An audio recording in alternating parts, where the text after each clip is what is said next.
Fungsi hadis terhadap Al-Quran sebagai dasar pengetahuan Islam tentu harus dipahami. Sunnah Rasul sendiri diinformasikan melalui hadis yang ditulis oleh para ulama zaman dahulu. Sebagai penyampai risalah dari Allah, tentu apa yang disampaikan oleh Rasul adalah benar. Nah, untuk itu, mari kita simak video pembelajaran kali ini.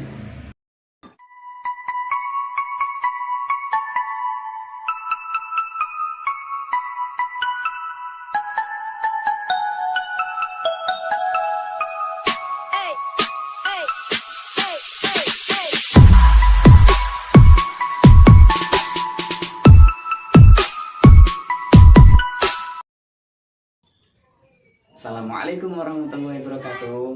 Bagaimana kabarnya teman-teman hari ini semua? Semoga sehat selalu ya dan senantiasa dilindungi oleh Allah Subhanahu wa Ta'ala. Kakak mau bilang sesuatu nih, mau tahu nggak? Ya, kalau belajar di rumah itu tetap menyenangkan loh. Nggak percaya? Yuk ikut belajar bareng kakak dan bersenang-senang bersama di video kali ini. Let's go! Oke teman-teman semua, pada kesempatan kali ini kita akan belajar bersama-sama tentang bagaimana cara memahami hadis, sunnah, khobar, dan asar. Nah, untuk itu nanti kita akan kupas satu persatu tentang pengertian dari hadis, sunnah, khobar, dan juga asar.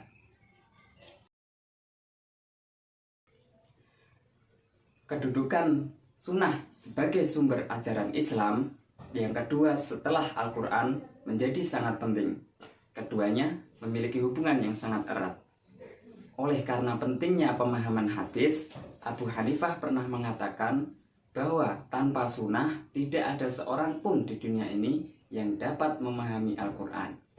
Dari pernyataan tersebut dapat kita ketahui bahwa tidak ada seorang pun di dunia ini yang dapat memahami Al-Quran secara utuh tanpa memahami hadis Nabi. Nah, untuk itu mari kita belajar apa itu hadis, sunnah, khobar, dan juga asar. Sebelum kita mulai pembahasan, marilah kita renungkan tentang hadis. Bahwa hadis adalah suatu perkara yang dikatakan oleh Nabi Muhammad SAW, baik dari segi perilaku maupun ucapan. Kita sebagai umatnya beliau tentu harus memahami hadis meskipun hanya sedikit. Untuk itu teman-teman semua haruslah kita berpegang teguh kepada ajaran Al-Quran dan juga hadis serta mengikut para ulama yang ikut serta dalam menyebarkan agama Islam kepada seluruh umat yang ada di dunia ini. Teman-teman semua, sekarang kita masuk pembahasan tentang hadis. Ada yang tahu nggak pengertian dari hadis? Ayo. Ya, secara etimologi, hadis mempunyai beberapa arti, yaitu yang baru atau jadidun, yang dekat atau qoribun, dan berita atau khairun. Nah, sedangkan terminologi, hadis adalah aqwaluhu sallallahu alaihi wasallam wa af'aluhu wa ahwaluhu, yang artinya segala ucapan Nabi Shallallahu Alaihi Wasallam, segala perbuatan Nabi Shallallahu Alaihi Wasallam, dan juga segala perilaku Nabi Shallallahu Alaihi Wasallam. Nah, itu hadis, pengertian dari hadis. Nah, dan juga dalam hadis juga disebutkan tentang pengertian itu yang berbunyi An Umar bin Al-Khattab radhiyallahu anhu qala Rasulullah Shallallahu Alaihi Wasallam, innamal a'malu binniyati wa innamal likulli imri'in minhu ma nawa, yang artinya dari Umar bin Khattab radhiyallahu anhu, ia berkata, Rasulullah SAW bersabda, sesungguhnya segala perbuatan itu tergantung pada niatnya, dan sesungguhnya segala seseorang itu akan memperoleh apa yang diniatkannya. Nah, teman-teman sekarang sudah pada tahu kan apa pengertian dari hadis? Semoga teman-teman paham ya, kalau hadis itu adalah sesuatu yang berhubungan dengan Rasulullah meskipun dari segi perilaku, keadaan, dan juga ucapan Nabi.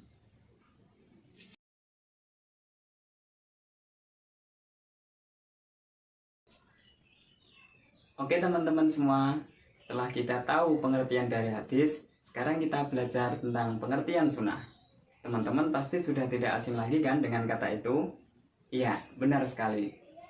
Dalam keseharian kita sudah melakukan sunnah tanpa kita sadari. Seperti contoh, saat kita sedang sholat. Dalam gerakan sholat, kita juga melakukan kesunahan loh. Nah, untuk itu, mari kita belajar tentang sunnah. Sunnah berasal dari kata sana yasunu sunatan. Kata itu berarti cara, jalan yang ditempuh, tradisi, atau ketepatan. Apakah hal itu baik atau buruk, dan juga apakah hal itu terpuji atau tercela. Nah, menurut ahli hadis, sunnah adalah segala sumber dari Nabi Muhammad SAW, baik dari segi perkataan, perbuatan, takrir, tabiat, budi pekerti, maupun perjalanan hidup Nabi Muhammad SAW, baik sebelum beliau diangkat menjadi Rasul ataupun sesudahnya. Nah, secara singkat, bahwasanya hadis itu menyangkut semua apa yang dilakukan oleh Nabi Muhammad SAW semasa hidupnya, baik Nabi ketika belum diangkat menjadi Rasul maupun Nabi diangkat menjadi Rasul. Jadi segala perbuatan, segala sesuatu yang dilakukan oleh Nabi itu adalah sunnah. Nah, itulah pengertian dari sunnah. Nah, teman-teman semua, setelah kita tahu pengertian dari hadis dan juga sunnah, sekarang kita membahas tentang khobar. Teman-teman pasti ada yang asing dengan kata khobar, ada yang juga tidak asing kan? Nah, untuk itu mari kita belajar tentang khobar. Khobar berasal dari kata khobar, itu artinya warta atau berita yang disampaikan oleh seseorang kepada seseorang. Adapun menurut ahli hadis menerangkan bahwa khobar adalah ma'udhifa ila Nabi sallallahu alaihi wasallam au ghorihi, yang artinya segala sesuatu yang disandarkan oleh Nabi ataupun selain Nabi.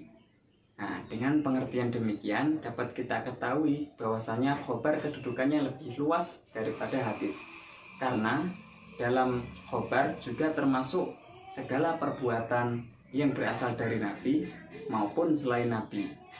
Nah, sekarang teman-teman sudah tahu kan apa itu khobar. Jadi pada intinya khobar itu maknanya lebih luas dari hadis.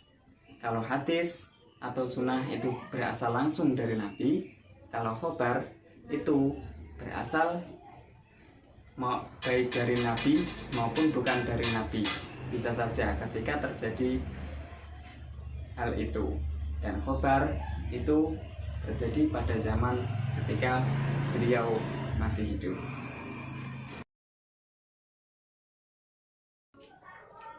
Oke teman-teman semua, sekarang kita masuk pembahasan yang terakhir, yaitu asar. Asar? Apa itu asar? Kok nggak pernah denger ya? Nah, pasti teman-teman berkata-kata seperti itu kan? Dan juga penasaran kan? Nah, ayo biar nggak penasaran lagi, mari kita bahas yuk bersama-sama. Nah, asar menurut bahasa berarti bekasan sesuatu atau sisa sesuatu. Asar berarti pula nukilan atau yang dinukilkan. Nah, adapun asar menurut istilah, yaitu kebanyakan ulama mengatakan bahwa asar itu sama dengan khobar dan juga hadis. Namun sebagian ulama juga mengatakan bahwa asar itu lebih umum daripada khobar, yaitu bahwa khobar adalah segala sesuatu yang, yaitu asar adalah segala sesuatu yang datang dari Nabi Muhammad maupun selain Nabi Muhammad, sedangkan khobar adalah segala sesuatu yang datang dari Muhammad saja. Nah, adapun ulama fikih menyebut asar itu digunakan untuk pendapat-pendapat para ulama zaman dahulu, para sahabat, dan yang lain-lain. Jadi secara ringkasnya, asar adalah segala sesuatu yang datang dari selain nabi maupun nabi, ya, bisa dari ulama, bisa dari tabiin, dan juga bisa dari sahabat maupun dari orang-orang yang lain.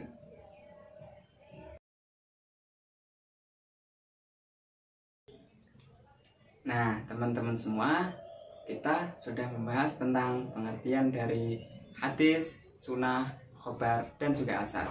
Nah, teman-teman sudah pada tahu kan? Nah, untuk itu sekarang kita bahas perbedaannya. Kenapa sih harus ada perbedaannya? Ya karena kan kita sudah tahu bahwasannya keempat tersebut itu semuanya nggak jauh-jauh beda sih. Nah, untuk itu mari kita bahas perbedaannya. Nah, hadis dan juga sunnah itu perbedaannya adalah kalau hadis itu lebih singkat, kalau sunnah itu lebih umum pengertiannya. Ya, kalau hadis itu sifatnya bisa langsung ditulis, kalau sunnah itu bisa ditulis ataupun tidak. Pada zaman Nabi Muhammad SAW, meskipun beliau sebelum diangkat maupun sesudah diangkat menjadi Rasul. Jadi sunnah itu maknanya lebih luas daripada hadis, yang mencakup perkataan beliau, perbuatan beliau, takrir beliau, maupun perjalanan hidup beliau. Nah, sedangkan khobar itu biasanya dinisbatkan oleh Nabi maupun bukan kepada Nabi. Nah, itu perbedaannya. Sedangkan untuk asar itu biasanya dinisbatkan kepada sahabat Nabi, namun kadang-kadang juga dinisbatkan kepada Nabi itu sendiri. Nah, sekarang sudah tahu kan perbedaan dari keempat makna tersebut, dari hadis, sunnah, khobar, dan juga asar. Nah, tentu kita harus memahami kesemuanya, karena dalam kehidupan tentu kita tidak akan pernah lepas dari sunnah, tidak akan lepas dari hadis maupun khobar dan juga asar. Nah, tentu kita sekarang yang lebih menitik beratkan adalah sunnah itu sendiri.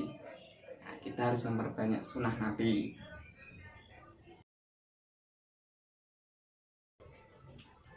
Alhamdulillah teman-teman semua, kita hari ini sudah belajar banyak tentang hadis, sunnah, khobar, dan juga asar.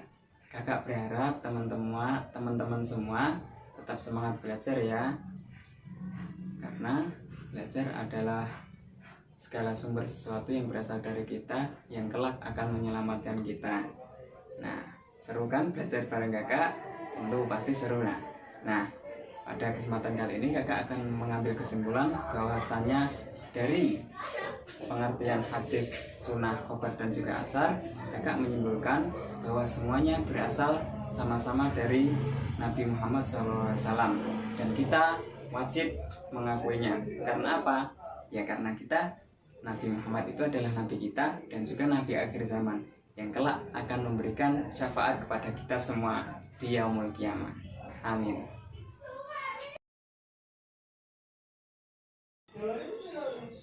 Oke teman-teman semua, akhirnya kita telah selesai belajar bersama.